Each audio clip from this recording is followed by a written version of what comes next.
Considero pertinente destacar que siempre he pensado que no existe política pública seria si no hay una línea de base que sea punto de partida para ver la evolución de múltiples indicadores, que tienen que ser medidos por una institución competente técnicamente y, mejor todavía, si es ajena e independiente de la que define y ejecuta la política. Los indicadores de resultados son indispensables para saber si se está por el camino correcto, si las medidas que se toman para modificar uno u otro problema van dando resultados, para evaluar cuáles son las diferencias regionales que se van produciendo y darle prioridad a aquellas que más necesitan atención, para evaluar si hay que cambiar o ajustar la estrategia. En esa medida, y pensando en el derecho a estar informado de la ciudadanía y de la representación nacional, de ejercer su función fiscalizadora de manera más rigurosa, trabajamos en un exigente conjunto de indicadores para medir si la situación del delito en el Perú está o no mejorando por las políticas y estrategias que se ponen en práctica. ¿Por qué usamos las cifras del Instituto Nacional de Estadística e Informática? Antes que por cualquier otra razón, porque es el órgano técnico del Estado creado para tal fin, con gran reconocimiento nacional e internacional, y que sirven para medir también otros múltiples aspectos de la evolución de nuestra vida nacional. Una política pública seria se mide por indicadores objetivos, y estos en el Perú los proporciona el Instituto Nacional de Estadística e Informática. Una legítima pregunta es si existe en el INEI información sólida acumulada a lo largo del tiempo, también sobre variables de seguridad ciudadana. Afortunadamente, la respuesta es que sí. Para algunos temas tenemos una serie estadística de 17 años, es decir, desde el 2001. Para otros indicadores vinculados a la seguridad, la data se recoge desde el 2011 y en el caso de la victimización de las empresas tenemos la posibilidad de comparar la encuesta publicada en el 2015 con la que se acaba de difundir en el 2017. Tenemos, pues, los peruanos la posibilidad de medir la evolución de la situación de inseguridad y el éxito o fracaso de las políticas con una periodicidad muy grande, con series de tiempo largas y, además, tenemos data específica por regiones y ciudades, así como por zonas de Lima, con lo cual se puede hacer un análisis mucho más fino para el desarrollo y ajustes de las políticas y estrategias. ¿Cuáles son las 3 herramientas periódicas que nos ofrece el INEI que nos permiten medir la evolución de las tendencias en este campo? En primer lugar, la Encuesta Nacional de Hogares, específicamente su modo de gobernabilidad, democracia y transparencia, que se aplica desde el 2001. Contiene información relevante al tema de inseguridad ciudadana y delincuencia por el lado de evolución del principal problema del país y por el de confianza en instituciones, en este caso la Policía Nacional del Perú. La segunda herramienta es la Encuesta Nacional de Programas Presupuestales, ENAPRES. La ENAPRES se viene ejecutando desde el año 2010 en el área urbana y rural de los 24 departamentos y la provincia constitucional del Callao, como parte de las investigaciones que realiza el INEI en coordinación con el Ministerio de Economía y Finanzas y los diferentes ministerios, organismos del sector público.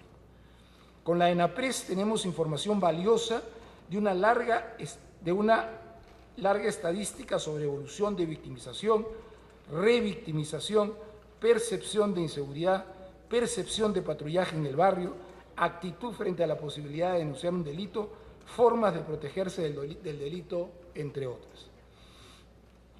Finalmente, la tercera herramienta es la Encuesta Nacional de Empresas, también del INEI. La Encuesta Nacional de Empresas, se realiza en el marco del Convenio de Cooperación Interinstitucional con el Ministerio de la Producción, PRODUCE.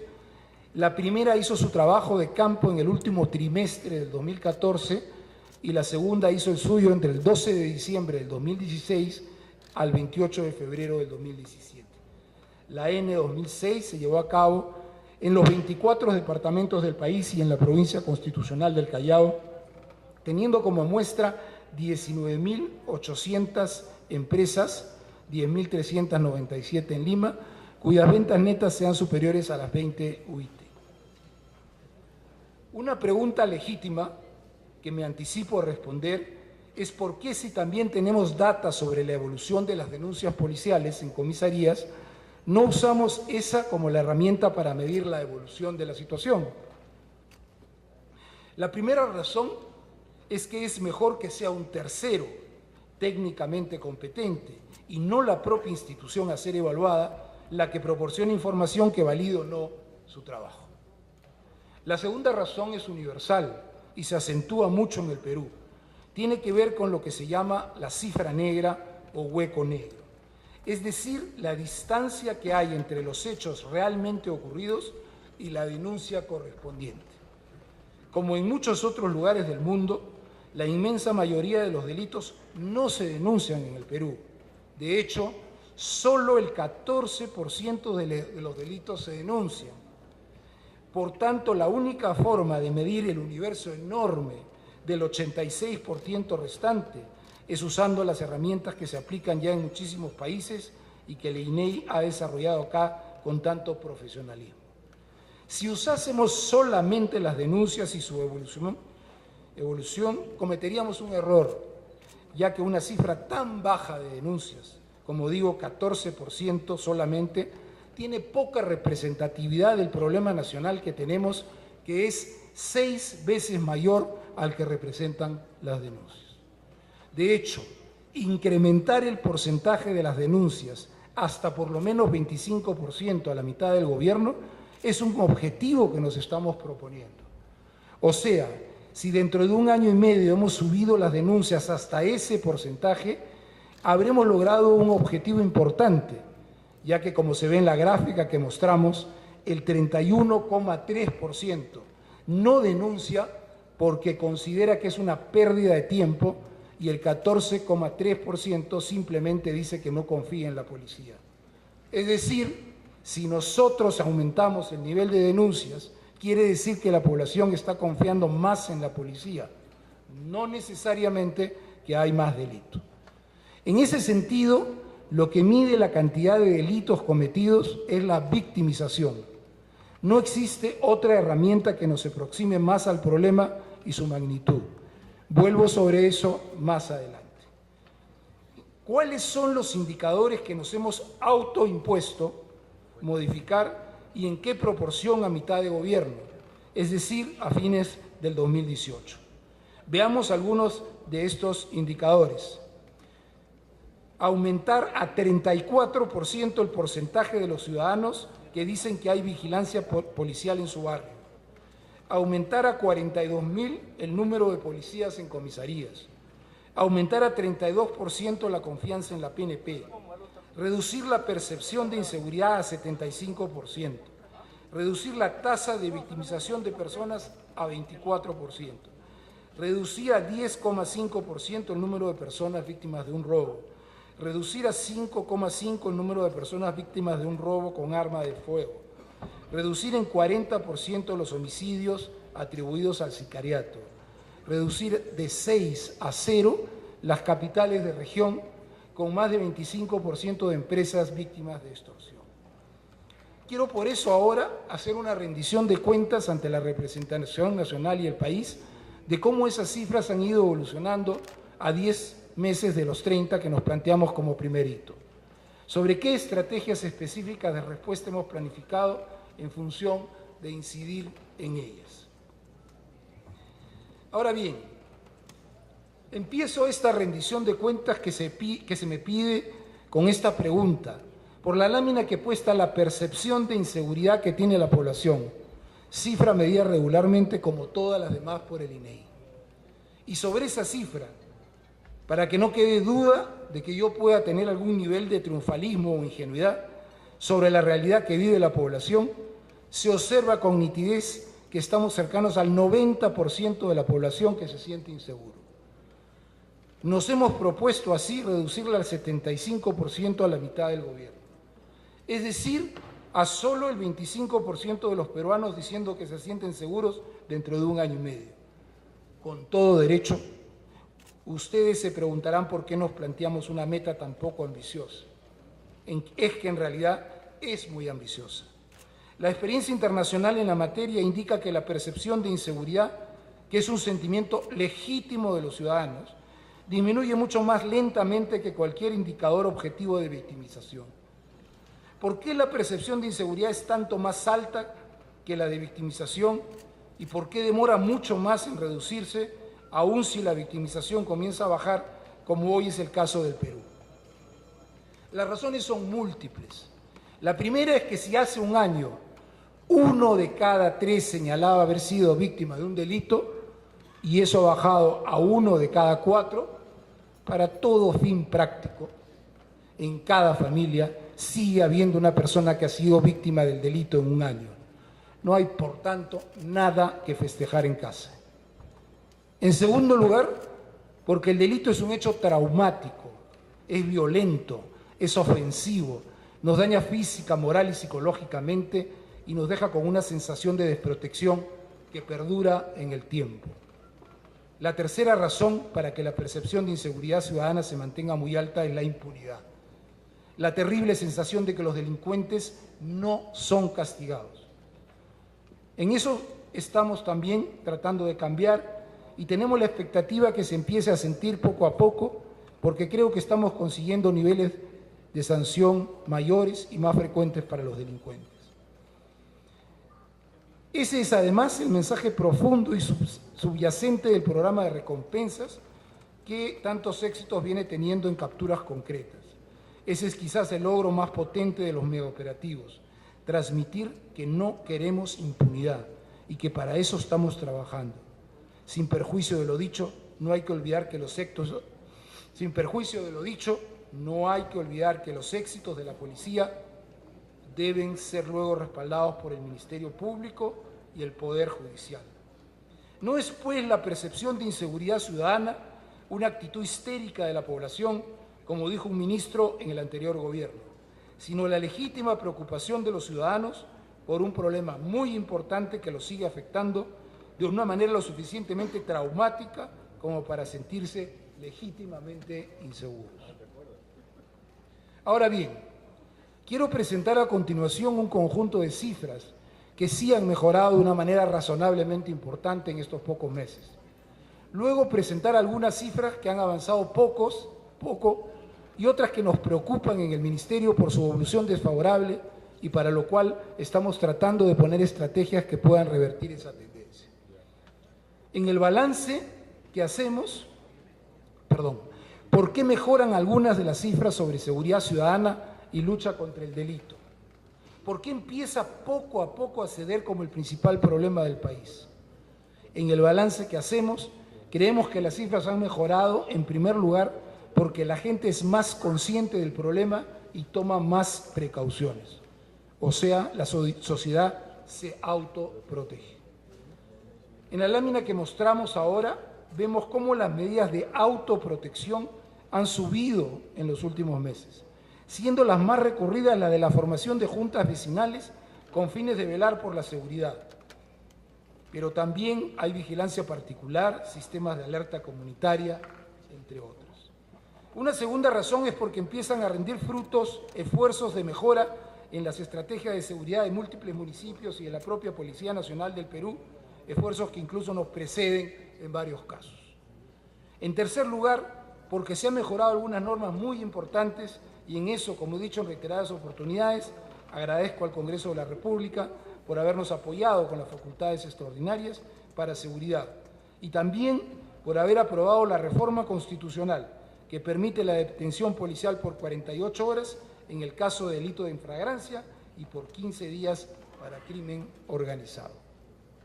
En ese sentido, esta mejora en las cifras la veo pues como un resultado de un esfuerzo conjunto de la sociedad y del Estado. Por eso creo que debiéramos sentirnos todos de alguna manera comprometidos en que esto continúe. Creo que en estos temas tan sensibles para la población debemos tener acuerdos básicos y empujar el carro todos en la misma dirección. Veamos ahora algunas de las cosas que muestran que algo se mueve en la dirección correcta y, como repito, con el aporte de todos. Está en primer lugar el hecho de que después de muchos años la delincuencia ha dejado de ser el principal problema del país, de acuerdo al módulo de gobernabilidad de la Encuesta Nacional de Hogares del INEGI. Es verdad que el 44.5% del país todavía lo piensa, pero viene de bajada notoriamente en la última etapa, y la corrupción que va de subida se ha vuelto para los peruanos el principal problema de la nación, con 48,1%. Además, si nos fijamos en la parte más baja del gráfico, la falta de seguridad ciudadana también está bajando como problema, con una curva también bastante notoria. Ha pasado del tercer al cuarto lugar en las preocupaciones de los ciudadanos, y en cambio la pobreza, después de mucho tiempo y muy fácilmente explicable por la desaceleración del crecimiento de los últimos años, ha recuperado el tercer lugar en la lista de los problemas que más preocupan a la ciudadanía. Veamos también cómo se ha reducido la victimización. ¿Qué es la victimización? Es un indicador aplicado ya en muchísimos países por mucho tiempo, que busca compensar el problema de la cifra negra de las denuncias de las que he hablado antes y que ocurre en casi todos los países. Es la respuesta a la pregunta concreta: ¿ha sido usted víctima de un delito en el último año? Es decir, se separa los sentimientos, los legítimos temores, y se apunta a los hechos ocurridos en un periodo determinado. Su precisión convierte a la tasa de victimización en una herramienta internacionalmente usada para medir la evolución del problema. Al respecto, los datos en pantalla son suficientemente demostrativos de una tendencia a la baja, que ya se manifiesta por un periodo prolongado y que se acentúa en esta etapa. Puede haber hipos estadísticos en contrario en los meses que vengan, pero es más probable que, aun cuando ocurra lentamente, esta seguirá descendiendo. Gruesamente, como dije, estamos pasando de 1 de cada 3 personas que ha sido víctima de un delito al año a 1 de cada 4. En el caso de Lima, que concentra la gran mayoría de los hechos delictivos del país, las reducciones han sido significativas, pero el punto de partida era notoriamente más alto que el promedio nacional. En diciembre del 2015 había llegado a un pico de 37,5% y está ahora 10 puntos menos en la todavía alta cifra de 27,8%. Pero hay que tener a la vez miradas regionales.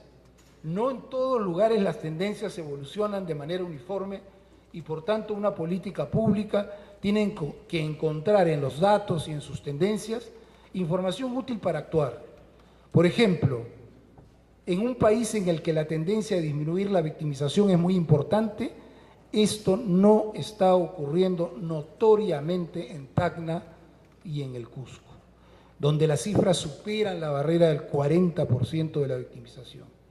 En el caso del Cusco, con una ligera baja reciente, y en el de Tacna, más bien, con tendencia al alza.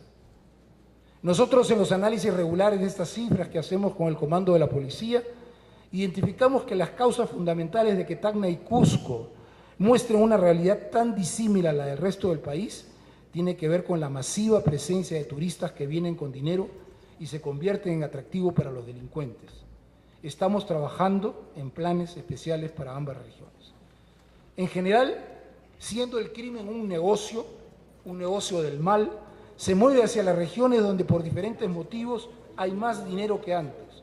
Por eso ha sido tan asolado el norte o Ica en los últimos años, por eso hay que prestarle ahora atención especial, por ejemplo, a Arequipa. Pero con estas preocupaciones y muchas otras que salen al hacer un análisis incluso más focalizado, lo cierto es que el dato de reducción de la victimización es la tendencia mayoritaria. Ha bajado en 23 lugares y subido en 4.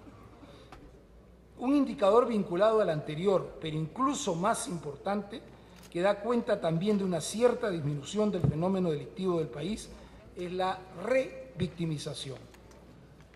Revictimización es la respuesta a la pregunta de si la persona victimizada lo ha sido por más de un delito por año, o sea, si lo ha sido 2, 3, 4 o 5 veces. Más incluso que en la victimización, la clave del problema está en disminuir la revictimización. Por ello, pues ello está también ocurriendo. Las personas que, según su propia respuesta, fueron víctimas de más de un delito ha bajado de 14,8 a 11,8 entre agosto del 2016 y abril del 2017. En el caso de Lima, la reducción es porcentualmente más significativa, ya que ha bajado de 17 puntos porcentuales a 12,8. En el caso de la revictimización a nivel regional, se produce un fenómeno similar al de la victimización. Es decir, si bien baja en la gran mayoría de los lugares, hay 4 en los que sube y básicamente son los mismos que en el caso de la victimización. Hay también un descenso en todas las zonas de Lima, pero con la diferencia de intensidad que vemos en la lámina y que nos ayudan también para definir estrategias. Así, Lima Este, aun cuando muestra una reducción, es la que mantiene la tasa más alta de revictimización. Ahí está San Juan del Lurigancho, el distrito más poblado del Perú, con la tasa más alta, que es la razón que nos ha llevado a escogerlo para el proyecto piloto de comisarías modelo con sus 8 comisarías, en sus 8 comisarías y 2 de Pinquis. Ahora bien, yo mismo quiero matizar la importancia de esas cifras de victimización, porque el delito más frecuente, el que más perjudica a la población, se mantiene tercamente estancado en los últimos meses en 14,2%. A nuestro juicio, la explicación es que en el Perú hay 30 millones de celulares, aproximadamente, y se producen 6.000 reportes de robos o hurto diarios. Es decir, es un fenómeno que trasciende por completo a cualquier posibilidad de detenerlo solo con estrategias policiales. Por eso es que hemos diseñado toda nuestra estrategia contra el robo de celulares, que apunta a reducir el mercado ilegal de celulares, para lograr que el celular robado tenga más dificultades de ser vendido y menos valor para el delincuente. Es una estrategia que tiene varias herramientas simultáneas que ya está en marcha y que expondré en el marco de la pregunta correspondiente. De otro lado, debo señalar que no solo la victimización de las personas se ha reducido, sino más aún la victimización de las empresas. En la pantalla se puede ver las empresas en las que el INEI compara cifras de inicios del 15 con el final del 2016 en relación a ese tema. El universo de empresas comprendidas es de 226.116, que van desde aquellas que facturan 77.000 soles al año, es decir, algo más de 6.000 soles mensuales, pasando por las medianas, llegando hasta las grandes empresas. La muestra es enorme, son 19.800 empresas en todas las regiones y en todas las actividades económicas las que la lámina muestra. Los resultados son alentadores. Hay una tendencia a la baja en la victimización de las empresas. Las empresas que señalan haber sido víctimas de un hecho delictivo han bajado de 28,9 a 21,3 en la última medición. Hay descensos muy significativos, por ejemplo, en transporte y almacenamiento, que baja casi a la mitad. En información y comunicaciones, que baja a menos de la mitad. En alojamiento y servicio de comidas, que baja a la mitad. En construcción, un rubro tan sensible que baja a 1/3. En enseñanza privada, recordemos los problemas que han tenido los colegios en el pasado, no muy lejano, que baja a casi 1/5. Quiero destacar cómo en lugares clave del país la victimización de empresas ha disminuido de manera muy importante entre las dos mediciones. Ica ha bajado de 48,4 a 30,2. En Lima Metropolitana de 26 a 18,3. En Tumbes de 35,4 a 22,5. En Arequipa de 45,4 a 24,1. En Callao de 24,1 a 18,4. En Piura de 33,9 a 26,1. En Lambayeque de 30 a 21 y en La Libertad de 33,6 a 20,9. Especial atención hay que prestarle al delito de extorsión a las empresas, en la medida en que la extorsión es el eje central que mide la presencia del crimen organizado en las ciudades. Un delito, además, altamente rentable para los delincuentes y en la misma medida destructivo para las empresas, sobre todo las más pequeñas, que muchas veces son simplemente sacadas del mercado como consecuencia de la extorsión. Hay buenas noticias para el Perú en este tema. La extorsión a empresas, desde microempresas hasta las grandes, baja de 15% en la primera medición a 9,1% en la siguiente. El fenómeno sigue manifestándose principalmente en la costa peruana, desde Tumbes hasta Ica, pasando por múltiples barrios de la capital de la República. La buena noticia es que incluso en la castigada Trujillo, que aparece con cifras altas, la disminución es muy significativa. La libertad pasa así de la gravísima cifra de 55,8% de empresas extorsionadas, de lejos la más alta del Perú, a una todavía muy alta y preocupante de 38,6%, pero casi 20 puntos porcentuales de disminución en el periodo da pie, sin embargo, a la esperanza. La reducción en otras regiones castigadas es también muy significativa. En Tumbes se reduce a la mitad, en Piura se pasa de 41,9 a 15,6, en Lambayeque se reduce a menos de un tercio, en Lima se reduce a la mitad y por último la bajada en Lima provincias es la más notable de todas, pasando de 50,4 a 16,6. Arequipa es un llamado de alerta. Es un lugar en el que no hicimos trabajo contra la extorsión porque, como se ve, virtualmente no había y ahora llega a 7,5%. Como todo fenómeno criminal, cuando se le golpea fuerte, tienden a moverse del lugar. Por ello, la estamos incluyendo a Arequipa en los planes contra la extorsión ejercida por el crimen organizado en las ciudades, para evitar que esa cifra crezca y más bien matar desde el embrión a esas organizaciones criminales. En el caso de Ica, que ha subido en la medición, tenemos fundadas expectativas en que por el trabajo realizado en los meses más recientes y los planes que vienen para los siguientes, podamos revertir una tendencia al alza.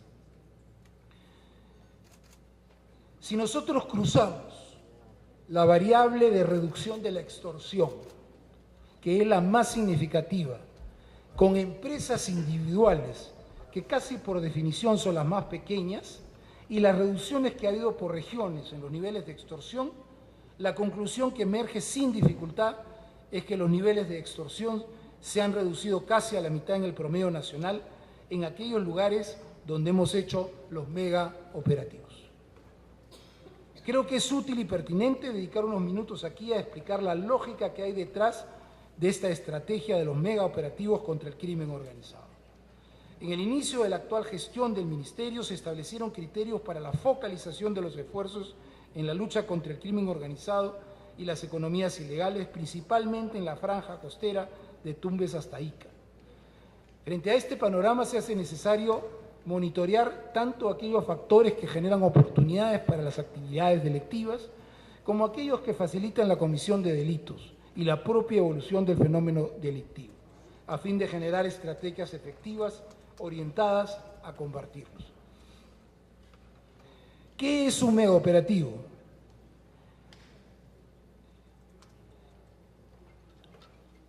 El megaoperativo, al respecto, el despliegue de los megaoperativos refleja la importancia de